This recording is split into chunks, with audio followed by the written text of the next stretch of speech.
Amanda clay को बताए बिना हॉलिडे प्लान करके पैकिंग कर लेती है। वो उस रेंटेड हाउस पहुंच जाते हैं जो कि उन्हें बहुत ही पसंद आता है।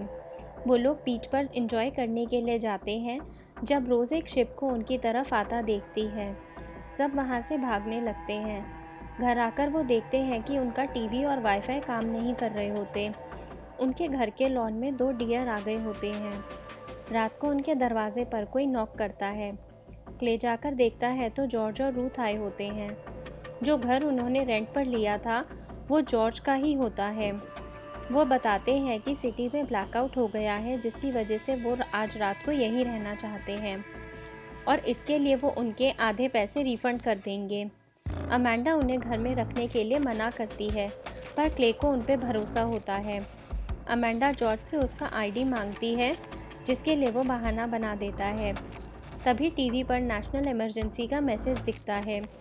वो बेसमेंट वाले रूम में रह जाते हैं पर अमांडा को अब भी उन पर शक होता है।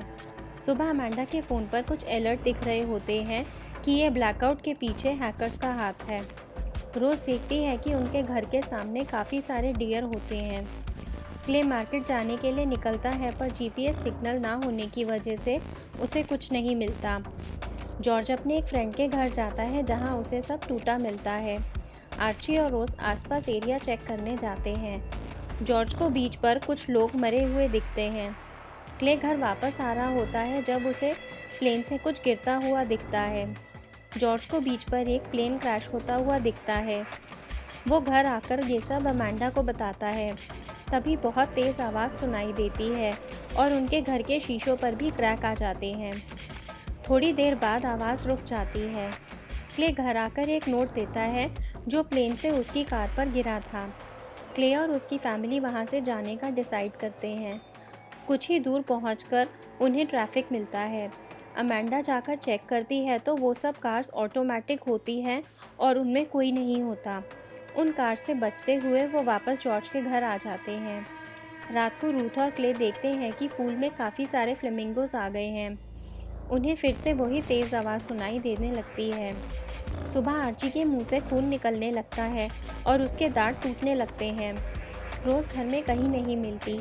अमांडा और रूथ उसे ढूंढने जाती हैं। जॉर्ज और क्ले आर्ची को लेकर हेल्प ढूंढने जाते हैं। डैनी बताता है कि ये आवाज़ें माइक्रोवेव वेपन्स हैं जिससे रेडिएशन फैलता है। डैनी हेल्प करने से मना कर देता है। रूथ के आगे काफ़ी सारे डियर आ जाते हैं। एक उस पर अटैक करने ही वाला होता है पर अमांडा उसे बचा लेती है। वो दोनों चिल्लाने लगती हैं जिसकी वजह से डियर वहाँ से भाग जाते हैं।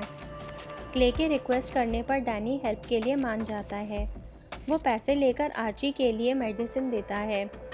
वो उन्हें एक बंकर के बारे में बताता है जहाँ जॉर्ज क्ले से चलने के लिए कहता है। रूथ और अमांडा जंगल से देखते हैं कि सिटी पर बॉम्ब्स गिर रहे हैं। रोज़े घर में आराम से बैठकर खाना खा रही होती है। वो वहाँ घूमकर चेक करती है तो उसे बंकर दिखता है जहाँ ढेर सारा खाना, पानी और कई फैसिलिटीज़ थी। वो वहाँ टीवी देखने लगती है।